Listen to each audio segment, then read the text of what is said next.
इस pseudo acceleration से कोई ये कह दे कि सर ये तो आपने बाइंसी में काउंट कर लिया, तो गलत है। ये जो इक्वेशन बोल रहा है वो बाइंसी से बोल रहा है, उसे एक्सप्लेन कर रहा है। तुम जहाँ फंसे हो पता है उसको, जहाँ पे तुम फंसे हो वहाँ पे सब फंसे हैं अभी। अगर एक्सेलरेशन दिया तो कोई पूछे वेलोसिटी कितनी है, तुरंत बाद 0। कोई पूछे उसका पोजीशन कहाँ पे है, तो पोजीशन यही है, क्योंकि अचानक से पोजीशन चेंज नहीं हो सकती है, क्योंकि इमेजिनेशन प्रॉब्लम आ रही है। वो इमेजिनेशन प्रॉब्लम ना तुम इस इक्वेशन में थोड़ा सा दिमाग लगाओ इस इक्वेशन पे, ये अभी उस इमेजिनेशन को सही करने की कोशिश करेगा। ये भी एक स्पेशल क्वेश्चन है, ये इस तरीके से दिया गया, देखते ना थोड़ा।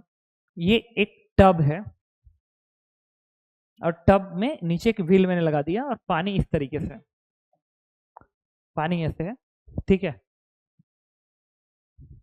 ये पानी इसमें है, और मैंने यहां से एक रस्सी बांध के एक बलून को ऐसे बांध दिया, ऐसे एक बलून को ऐसे बांध दिया, ठीक है। और अब मैंने क्या किया कि इसको इस डायरेक्शन में एक्सेलरेशन दिया a बराबर g दिया, हाँ। तो और इस बलून का मास मान लो m है, बलून का मास m है, ठीक है। और बलून का मास m है, वाटर है, वाटर की डेंसिटी रो w मुझे पता है, और इस बलून की डेंसिटी रो s मुझे पता है, ये दोनों मुझे पता है, ठीक है। और t बराबर 0 पे मैंने एक्सेलरेशन g दिया, ठीक है। अगर एक्सेलरेशन दिया तो कोई पूछे वेलोसिटी कितनी है, तुरंत बाद 0। कोई पूछे उसका पोजीशन कहाँ पे है, तो पोजीशन यही है, क्योंकि अचानक से पोजीशन चेंज नहीं हो सकती है। अचानक से पोजीशन चेंज होने के लिए वेलोसिटी इनफाइनाइट चाहिए, सही है। अचानक से वेलोसिटी गेन करने के लिए एक्सेलरेशन इनफाइनाइट चाहिए, सही है ना। लिखो तो, if vessel get acceleration g, if vessel get acceleration g immediately, then find tension in string, and displacement of, एकदम सही करो, रुको तो, then find tension in string and angular acceleration of balloon, ये पहला क्वेश्चन था, angular acceleration of balloon। and second question, direction of movement of balloon with respect to ground and with respect to vessel, direction of movement of balloon with respect to ground and with respect to vessel के respect बताना है, हाँ।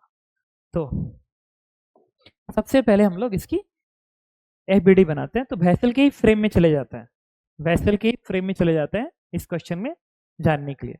अच्छा, vessel में जाने के बाद जब हम इसकी एफबीडी बनाएंगे तो इस पे सूडो फोर्स भी आएगा, टेंशन निकालने के, टेंशन एक रियल फोर्स है, उसको किसी फ्रेम से निकालोगे आंसर सेम रहेगा, सही है। तो जब इसकी एफबीडी बनाऊंगा तो टेंशन टी तो मैं नीचे को दिखाऊंगा, लेकिन अब बात आती है बायंसी की। इसमें बायंसी फिर जी फैक्टिव से बायंसी आएगी, तो भी रो जी एक ये वाला बनेगा और एक सूडो वाला बायंसी बनेगी, ठीक है। तो अगर मैं इसके वेसल पे गया तो सूडो एक्सेलरेशन इधर आया, इसका मतलब एक बायंसी इस पे इधर बनेगी, वो बनेगी भी रो ऑफ लिक्विड इनटू जी की जगह पे क्या लिखेंगे, ये वाला ए जो कि अब जी बन गया, तो एक बायंसी ये बन गई, और एक बायंसी एम जी वाला ऊपर कर दिखेगी, तो एक बायंसी इसकी ये बन गई भी रो ऑफ डब्ल्यू इंटू जी। तो कोई पूछता है कि नेट बायंसी कितनी है, तो आंसर है भी rho W G root 2, net buoyancy भी रो डब्ल्यू जी रूट 2। इसकी बीडी बनाई, टी दिखाया, और इसका एम जी भी नीचे को दिखाएंगे। अब मैं बस बीडी पूछ रहा हूँ, टी दिखाया, एम जी दिखाया, ये वाला दिखा दिया, ये वाला दिखा दिया, एफबीडी कंप्लीट हो गई, सूडो फोर्स बचा हुआ है। अब अच्छा, ये जो है सूडो एक्सेलरेशन है, इस सूडो एक्सेलरेशन से कोई ये कह दे कि सर ये तो आपने बायंसी में काउंट कर लिया, तो गलत है। वो वाला सूडो एक्सेलरेशन डिफरेंट थिंग्स है, वो इस ऑब्जर्वर की वजह से डेवलप हो रहा है, और ये सूडो है ही नहीं है, ये तो बायंसी है, ये तो रियल फोर्स है। वो प्रेशर, इधर के प्रेशर ज्यादा है इधर के प्रेशर से, तो एक बायंसी इधर से लगेगी, और नीचे का प्रेशर ऊपर से ज्यादा है, एक बायंसी पर लगेगी। ये तो बायंसी प्रेशर डिफरेंस डेवलप हुए हैं, ये सूडो नहीं है, ये सब रियल फोर्सेस हैं, सही है। तो ये रियल फोर्स, ये टी एम जी बन गया। अब सूडो फोर्स की बात आएगी, हाँ। तो जो सूडो फोर्स आएगा वो पीछे को रहेगा इस एक्सेलरेशन का अपोजिट, वो बनेगा इसका मास m, हाँ इसका मास बनेगा v रो s इनटू ये वाला एक्सेलरेशन g, ये बन गया सूडो फोर्स, समझना, m इंटू ए, m बनेगा इसका वॉल्यूम इंटू उसकी डेंसिटी, तभी तो उसका मास आएगा m इंटू ए, ये सही है। अब क्वेश्चन में ये कहा गया था कि बताइए टेंशन कितना है, तो जो पहला क्वेश्चन था बताओ धरती,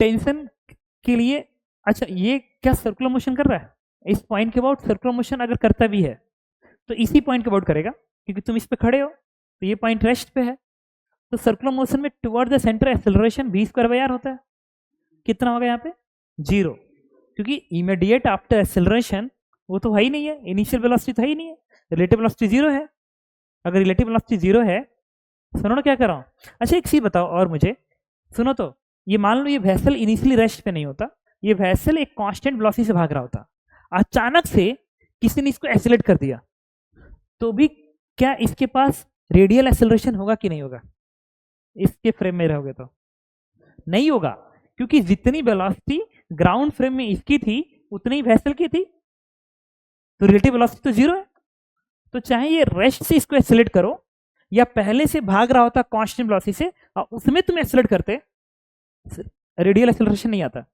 तब आ जाता, मतलब इंपल्स इस पे झटका देता तब आता, बट ये इंपल्स नहीं है, ये एक्सेलरेशन इंपल्स नहीं है, हाँ तब वेलोसिटी आती, सही ना।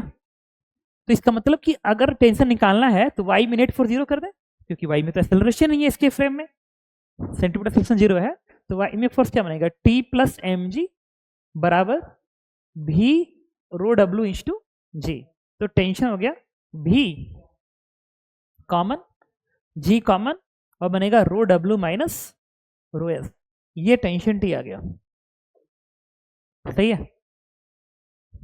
अच्छा ये पॉजिटिव आएगा कि नेगेटिव आएगा, ये पॉजिटिव आना ही चाहिए, अगर पॉजिटिव तो टेंशन नेगेटिव होगा तो स्लैक आ जाएगी, इसका मतलब रो डब्ल्यू को रो एस से ज्यादा होना चाहिए, वो हाई है, क्योंकि ये जो बलून है ये इसमें अगर उड़ रहा है, हाँ हाँ मतलब इसकी डेंसिटी कम है, अगर इसकी डेंसिटी कम है तो इसका मतलब ये आंसर सही है, तो टेंशन मिल गया। इसके पूछा गया था एंगुलर एक्सेलरेशन, ऐसा बताओ अगर मैं कहूं कि ये वेसल के फ्रेम में किधर जाता हुआ नजर आएगा, इधर या इधर, राइट जाता नजर आएगा, क्योंकि VG सेम है और rho of W rho S से ज्यादा है, तो since rho W rho S से ज्यादा है तो मैं कहूंगा कि with respect to vessel, vessel movement किधर होगा, राइट साइड, हम कहेंगे राइट साइड होगा, ये तो वेसल के रिस्पेक्ट में हो गया,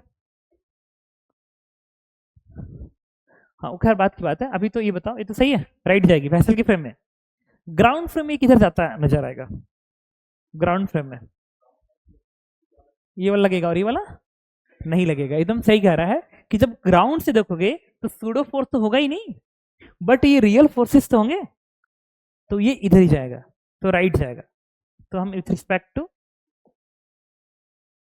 ग्राउंड हम इसको राइट ही बोलेंगे, मतलब जब इसको खींचेंगे तो ग्राउंड फ्रेम में भी वो राइट ही जाता नजर आएगा, ठीक है। अच्छा इसके बाद थर्ड क्वेश्चन में ये पूछा गया था एंगुलर एक्सेलरेशन बताइए, उसमें रस्सी की जरूरत पड़ जाएगी, तो एंगुलर एक्सेलरेशन किस डायरेक्शन में आएगा, क्लॉकवाइज या एंटी क्लॉकवाइज, ये ऐसे आएगा क्योंकि इसका से ज्यादा है, ठीक है। और एक और बात है कि अगर ये पॉइंट साइज है ना तो टेंसिल एक्सेलरेशन सीधे निकल जाएगा F बराबर ma से, इस डायरेक्शन नेट फोर्स लिखो F बराबर ma कर दो, ये मिलते R अल्फा कर देंगे, आंसर आ जाएगा, तो ये बनेगा हमारा V rho of waters, V rho of water into g minus V, अच्छा हाँ ये बताओ जो अल्फा है, हाँ अब क्वेश्चन यही है इंपॉर्टेंट इसमें, टेंसियल एक्सेलरेशन हटाते हैं, पहले बताओ कि जो अल्फा है ये वेसल के फ्रेम में वही रहेगा और ग्राउंड के फ्रेम में वही रहेगा कि अलग अलग रहेगा, अलग नहीं रहेगा, एकदम सेम है, वो रीजन इसलिए क्योंकि ये जो ऑब्जर्वर है ये रोटेटरी नहीं है, तो रोटेटरी नहीं है तो रोटेटरी वाला रिलेटिव टर्म्स नहीं घटेगा ना, अगर कोई ऑब्जेक्ट ट्रांसलेटरी है तब रिलेटिव वेलोसिटी तुम कहते v2 माइनस v1। तो अगर ऑब्जर्वर रोटेटर नहीं है तो अल्फा 2 माइनस अल्फा 1 नहीं बनेगा ना, वो अल्फा ही रह जाएगा। मतलब इस ऑब्जर्वर का अल्फा 0 है, तो इसलिए इसका जो अल्फा इसके फ्रेम में आएगा वही ग्राउंड फ्रेम में भी आएगा। अच्छा तुम ऐसे रुको तो 2 मिनट, मुझे बताओ ये लाइन ऐसे है, सुनना मेरी बात, ये ऐसे है, अगर ये 90 डिग्री घुमा, वो मैं बात ही नहीं कर रहा हूं, मैं कर रहा हूं कि अल्फा ग्राउंड फ्रेम में निकाल नहीं सकते डिफरेंट थिंग्स, बट अल्फा क्या ग्राउंड फ्रेम में होगा कि नहीं होगा? मेरा क्वेश्चन का बस आंसर करो। तो मेरा क्वेश्चन क्या है कि ग्राउंड फ्रेम में जो अल्फा आएगा और वेसल के फ्रेम में जो अल्फा आएगा वो सेम है कि नहीं? वो सेम है। उसको ना कॉमन सेंस देखो क्या समझाता हूँ। ये बलून है और तुम ग्राउंड पे खड़े हो और ये इस पानी के अंदर है।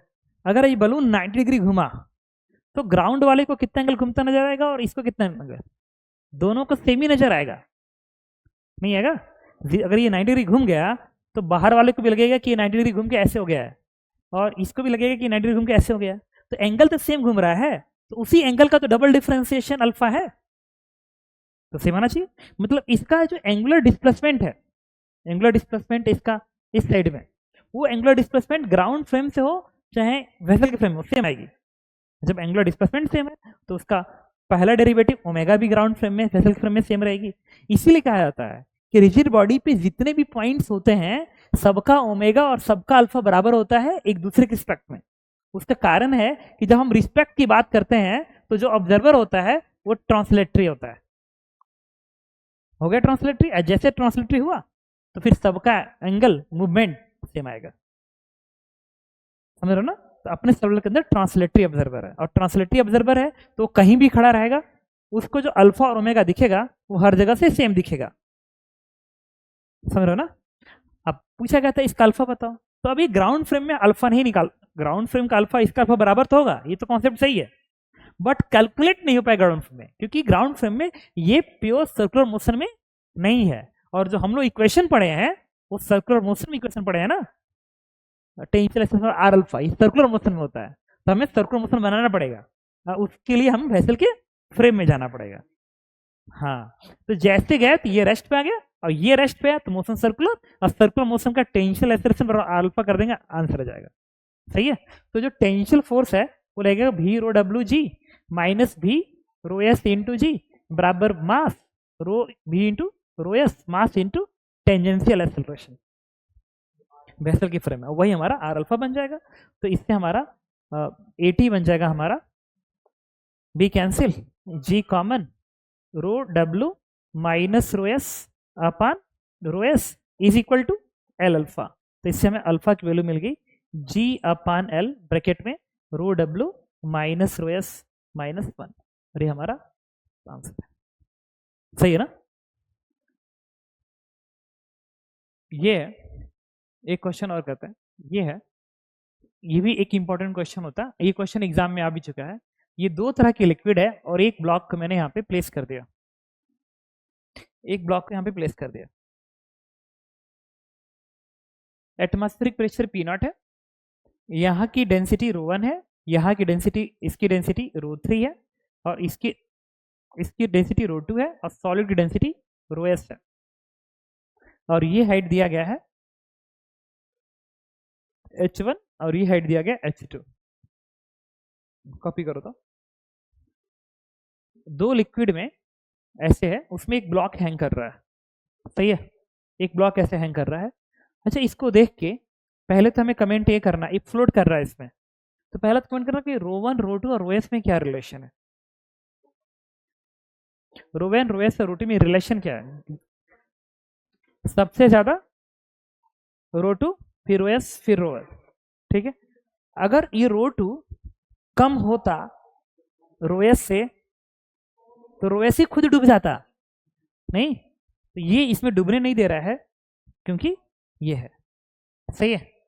अच्छा, एक क्वेश्चन बाद में सॉल्व करेंगे, थोड़ा इधर देखो तो, ये बताओ, पहले लिखो उसके बाद फिर एनालिसिस करेंगे इसकी। एसएचएम तो इजी है,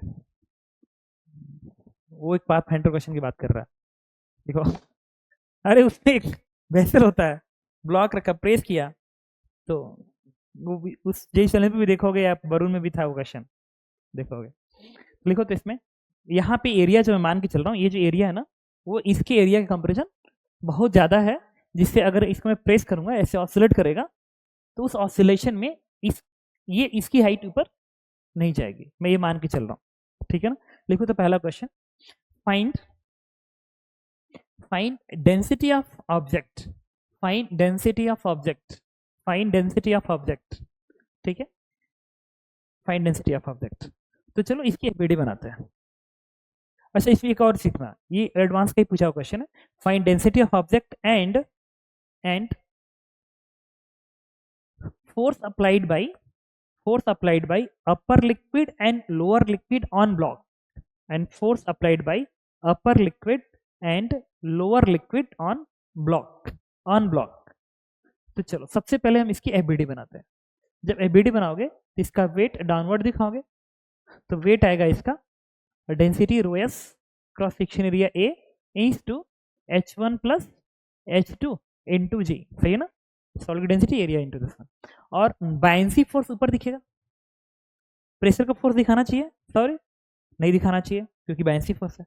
अच्छा, buoyancy force according to Archimedes displace liquid का वेट था, डिस्प्लेस लिक्विड का वेट, तो नीचे भी लिक्विड डिस्प्लेस्ड है और ऊपर भी लिक्विड डिस्प्लेस्ड है, तो डिस्प्लेस लिक्विड का वेट होता है। तो ये बताओ, ऊपर से लिक्विड डिस्प्लेस्ड है और नीचे जो लिक्विड डिस्प्लेस्ड है, दोनों को घटा के लिखना चाहिए कि दोनों को जोड़ के लिखना चाहिए? जोड़ के, क्योंकि आर्किमिडीज ने कहा था डिस्प्लेस लिक्विड का वेट होता है, थोड़ी कहा था डिफरेंस होता है, दोनों को जोड़ना चाहिए।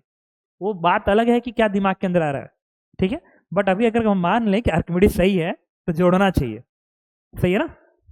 तो यहां पे जो डिस्प्लेस लिक्विड हुई वो कितनी हुई, H1A इंटू रो 1, ये मास बन गया ये वाले लिक्विड की, और ऊपर के लिक्विड का मास क्या बनेगा, H2A, अच्छा ये H2 है, ठीक तो है, इंटू, ठीक है वो एक ही हो गया हो, इंटू जी, समझ रहे हो।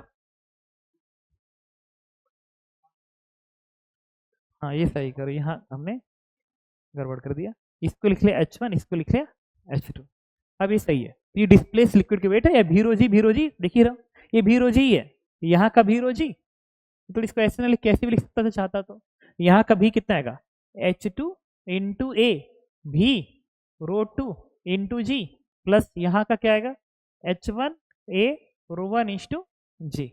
अब नेट फोर्स बैलेंस कर दें, तो जैसे तुम बैलेंस करोगे ना, एजी कट जाएगा और इससे बनेगा रो एस बराबर H2 rho 2 plus H1 rho 1 divide by H1 plus H2। अच्छा, इसको एक्सप्रेशन से क्या मैथ से बता सकते हो कि ये एक्सप्रेशन ये बता रहा है कि ये जो रो एस होना चाहिए रो 1 से ज्यादा होना चाहिए और रो 2 से कम होना चाहिए? इस एक्सप्रेशन से मैथमेटिक्स यूज करके बता सकते हो कि रो एस होगा वो रो 1 से ज्यादा होगा और रो 2 से कम होगा। हाँ एकदम सही कह रहा हो, H1 से डिवाइड कर दो, तो जब H1 से डिवाइड करोगे तो आएगा H2 रो 2, नहीं H2 upon H1 rho 2 plus rho 1 and divide by, यहाँ से भी H1 बाहर निकाल लें तो ये क्या बनेगा H2 अपान H1 प्लस 1 बनेगा, सही है। अच्छा, ये जो रो एस है इसमें ये देखो, अगर ये 1 नहीं होता ना, अगर ये 1 नहीं होता तो ये कट जाता। अच्छा एक काम करते ना, अपने मन से मान लो कि H2 H1 से कम है, फिर देखते हैं। अच्छा H2 अगर H1 से कम है तो ये जो क्वांटिटी होगी ये लेस देन 1 हुई और ये भी लेस देन 1 हुई, बट ये 1 है तो ये 2 से कम हुई, और इसमें, अरे ऐसे कैसे नहीं हो सकता है, ऐसे ही सोचते हैं, सोच ही नहीं रहे तो तुम इसको 1 कर दो, इसको रो 1 कर दो, तो कुछ तो मैथ लगा के देखो, ऐसे कैसे मैथ नहीं बता रहा।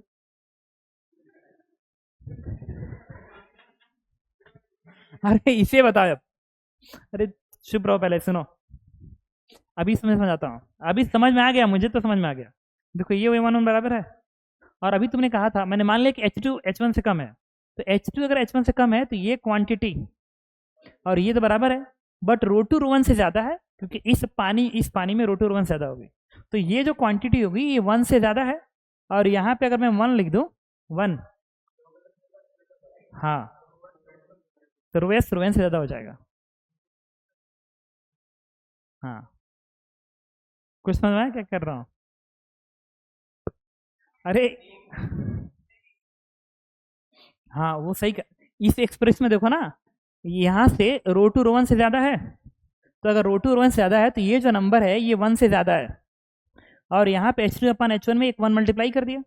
अब ये जो H2/H1 है 1 से कम है, अगर ये 1 से कम वैल्यू है, अगर ये 1 से कम वैल्यू है तो ये भी 1 से कम वैल्यू है, बट ये वैल्यू इस 1 से ज़्यादा है, तो कंफर्म कर रहा है कि ये जो वैल्यू है वो ये जो वैल्यू है ये इससे ज़्यादा आएगी, है ना? तो ज़्यादा होगी तो ऊपर का वैल्यू इससे ज़्यादा होगी ना। हाँ, दैट मीन्स रो एस रो1 से ज़्यादा हो गया। और अगर मैं कहूँ, अच्छा एक चीज़ और बताओ, अगर कम बोला, अगर मैं कहूँ कि H2 H1 से ज़्यादा होता, एकदम सही कह रहा, फर्क ही नहीं पड़ता क्योंकि ये तो वैल्यू 1 से ज़्यादा है ना। हाँ हाँ, कॉमन फैक्टर है, सही कह रहा है। तो प्रूफ कर दिया, वैसे ही रो2 कॉमन निकालोगे तो प्रूफ हो जाएगा, क्योंकि ये रो1/रो2 आ जाएगा तब, तो रो1/रो2, तो फिर ये 1 से कम हो जाएगा, ये 1 से ज़्यादा है तो ये वैल्यू इससे ज़्यादा हो जाएगी, तो फिर वो लेस देन 1 आ जाएगा, सही है ना? अच्छा, इसमें लिखो तो अगला क्वेश्चन क्या, हाँ, क्या पूछा गया था? Find force of liquid.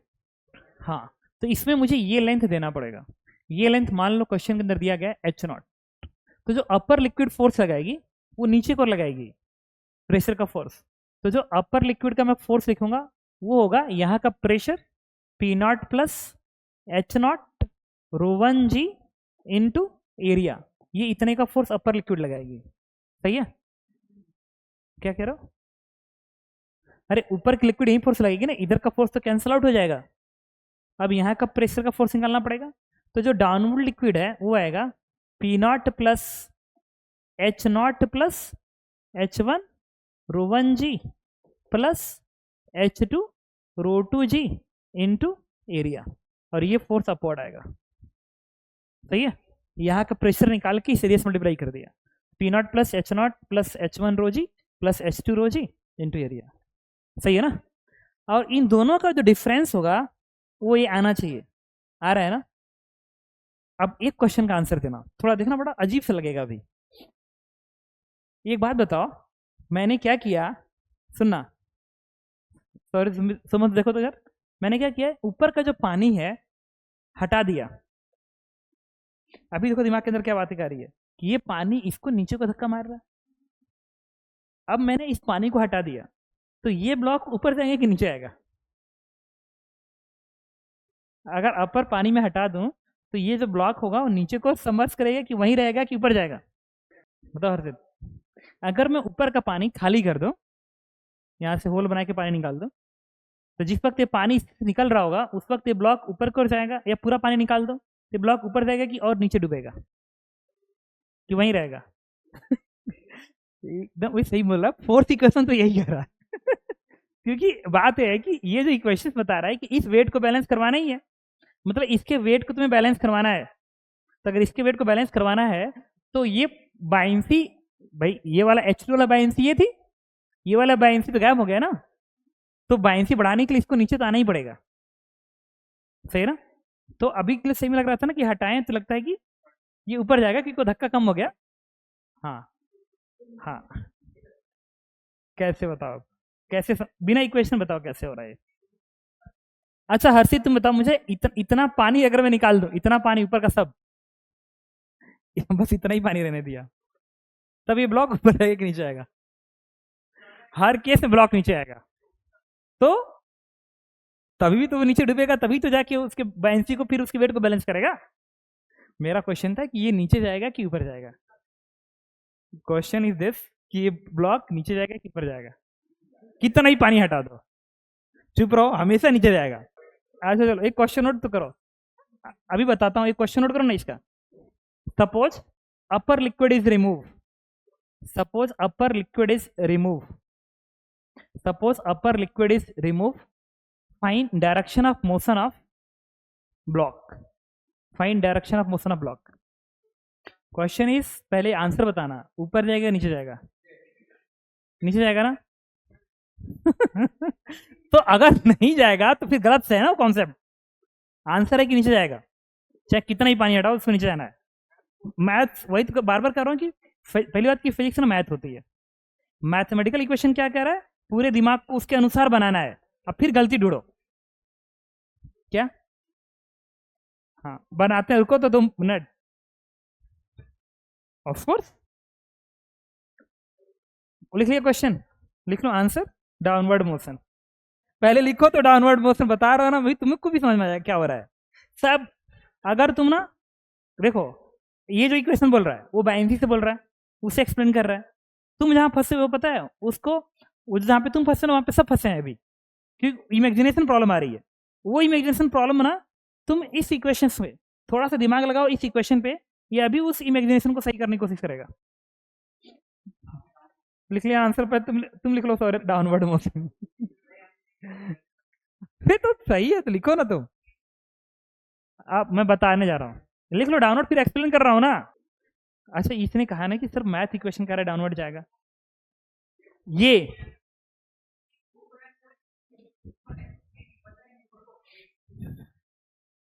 Cylinder नहीं कटा, पानी हटा है। अच्छा ठीक है बोल लूँ मैं अब, ठीक है अब मुझे खत्म करने दो, ठीक है सुनना मेरी बात। अरे सुनो ना, आंसर था डाउनवर्ड, अब मैं इसको एक्सप्लेन करने जा रहा हूँ।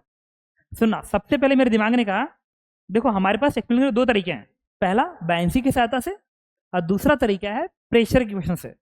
प्रेशर इक्वेशन हमारे कॉमन सेंस को, जो प्रॉब्लम है उसको दूर कर देगा, क्योंकि दिमाग के अंदर प्रॉब्लम ये है कि ये धक्का मार रहा था भाई, ये हटा तो ये तो ऊपर जाना चाहिए था, इसको प्रेशर इक्वेशन दूर करेगा। लेकिन बायंसी से भी आंसर वही आना चाहिए, तो एक बार बायंसी समझते हैं सबसे पहले, फिर प्रेशर पे जाएंगे।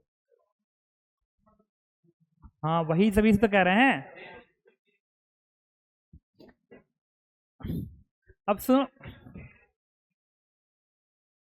अच्छा अब मैं बता रहा हूँ, पहले सुनो। पहले सिलेंडर नहीं कट किए हैं, ऊपर का पानी मैंने हटा दिया है।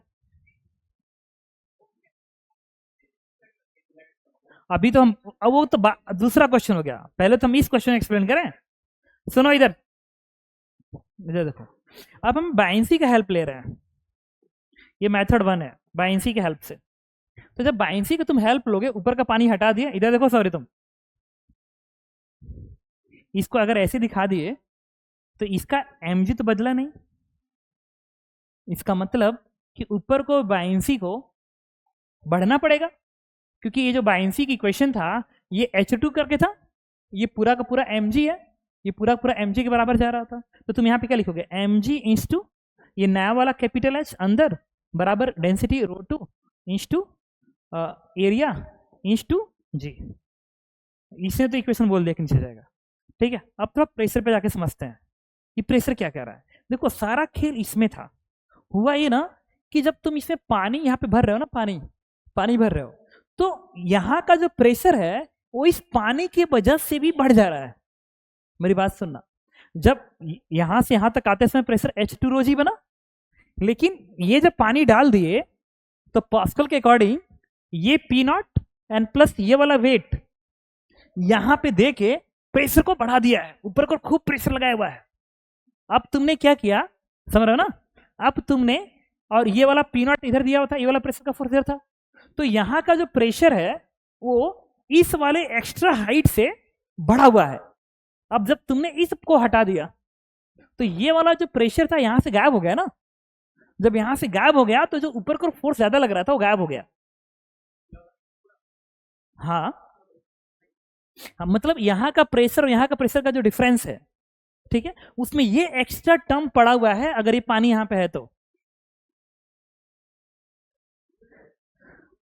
ठीक है, मैं कह रहा हूं कि जब यहां से पानी हटा दोगे, अच्छा एक और बता रहा हूं, ये H0 अगर 0 है, जो नेट बायंसी फोर्स है उसमें इस H0 का कोई रोल ही नहीं है। इसका मतलब कि अगर ये पानी, मेरी बात सुनना, अगर मैं ये पानी, इतना पानी, ये वाला पानी हटा दूं, सिर्फ ऊपर हटाऊं, तो क्या नीचे जाएगा? नहीं जाएगा। उतना ही रहेगा। ये इस लेवल तक पानी हटाओगे तब ये नीचे नहीं जाएगा, लेकिन इसके नीचे हटाओगे तब ये नीचे जाएगा, क्योंकि क्या, हाँ मैंने नहीं कहा था कि इस ऊपर का सारा लिक्विड हटा दिया। तो तुम क्वेश्चन क्या सुनते हो? हम तो तभी से कह रहे हैं कि ऊपर का सारा पानी, इसके लेवल का सारा पानी हटा दिया। और अगर तुम पानी यहां, चलो बताओ थोड़ा सा तुम, अगर इस ये वाला पानी हटाएंगे तो वहीं रहेगा, क्यों? हाँ एच नॉट गायब हो रहा है। ये एक्सप्रेशन, इस एक्सप्रेशन में कहीं भी एच नॉट नहीं है। ये वाला जो प्रॉब्लम है ना H1 वाला, ये प्रॉब्लम है।